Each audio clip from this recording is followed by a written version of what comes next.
آج میں طلبہ کو حدیث پڑھا رہا تھا تو ایک حدیث آئی، عبداللہ ابن رواحہ رضی اللہ تعالی عنہ وہ رسول اللہ صلی اللہ علیہ وسلم کے پاس آئے، بڑے صحابی ہیں، مجاہد صحابی۔ عرض کیا کہ یا رسول اللہ، میری ایک باندی ہے، اسے میں نے بکریاں چرانے پر مامور کیا ہوا ہے۔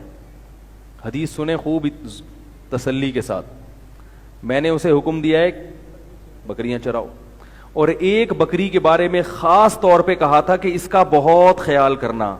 بعض بڑی نسلی بکریاں ہوتی ہیں نا، اس کا بہت زیادہ خیال کرنا۔ تو اس بکری کو خوب کھلایا پلایا، موٹی ہو گئی۔ بھیڑیا آیا، بکری کھا گیا، بھیڑیا آیا اور بکری کھا گیا۔ جب میں آیا میں نے پوچھا بکری کہاں ہے، تو اس نے کہا بھیڑیے کو بھی دیکھو اسی بکری کو کھانا تھا۔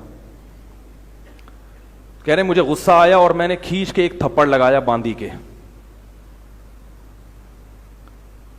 فرماتے ہیں مجھے پھر ندامت ہوئی کہ میں نے غلط کیا۔ یہ تھی محمد صلی اللہ علیہ وسلم کی تربیت۔ باندی تو غلام ہوتی ہے، لونڈی ہوتی ہے، اور بظاہر ہماری نظر سے اگر کوئی دیکھے تو بھائی تھپڑ نہیں لگاتے تو اور کیا کرتے؟ بھائی تمہیں حکم دیا ہے کہ اس بکری کی حفاظت کرو، اور وہی بکری کو بھیڑیا آ گئے، اس کا مطلب تم تو بھیڑیے کے ساتھ ملی بھی ہو۔ ہم ہوتے تو یہ باتیں کرتے نا، تمہارے تو بھیڑیے کے ساتھ کیا ہیں؟ تعلقات ہیں۔ اتنی بکریاں تھیں، 100 بکریوں میں اور کسی کو نہیں کھایا، اسی کو کھایا۔ تو ہم ہوتے ہم کہتے یار کم از کم ایک تھپڑ تو بنتا ہی ہے نا۔ ارے بھائی کیا ہو گیا؟ ایک نہیں بولو گے تو ایک تھپڑ تو بنے گا۔ پھر ہم ہوتے ہم کہتے یار کوئی بیوی بھی نہیں ہے، بیوی کا مرتبہ تھوڑا زیادہ ہوتا ہے، یا ابا بھی نہیں ہے، یا اماں بھی نہیں ہے، بھائی بھی نہیں ہے، لونڈی ہے، باندی ہے، غلام ہے، اور غلطی بھی اتنی بڑی کہ جس بکری کی حفاظت کا کہا تھا اسی کی حفاظت نہیں کی، تو کم از کم ایک تھپڑ تو بنتا تھا نا۔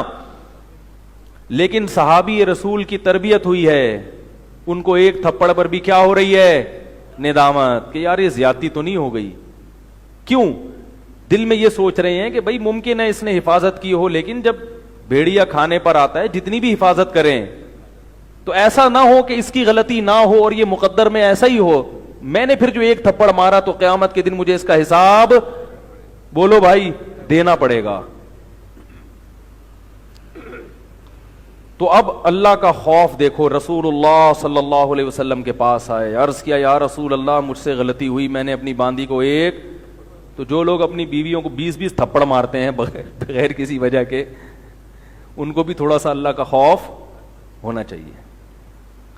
اور ویسے ہی بعض چھوٹوں پر بلا وجہ کی سختی کر رہے ہوتے ہیں، بعض استاذ شاگردوں کو دن رات کوٹ رہے ہوتے ہیں، پیٹ رہے ہوتے ہیں۔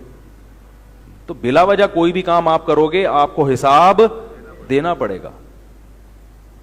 تو آپ صلی اللہ علیہ وسلم نے فرمایا کہ وہ مومن ہے۔ انہوں نے عرض کیا یا رسول اللہ وہ بیچاری مسلمان کہاں، وہ تو حبشی باندی ہے، حبشی، اس کو کیا پتہ ایمان کیا اور رسول کیا۔ آپ نے اس باندی کو بلوایا، اس سے سوال پوچھا این اللہ، اللہ کہاں ہے؟ اس باندی نے کہا فی السماء، آسمان میں۔ آپ نے پوچھا من انا، میں کون ہوں؟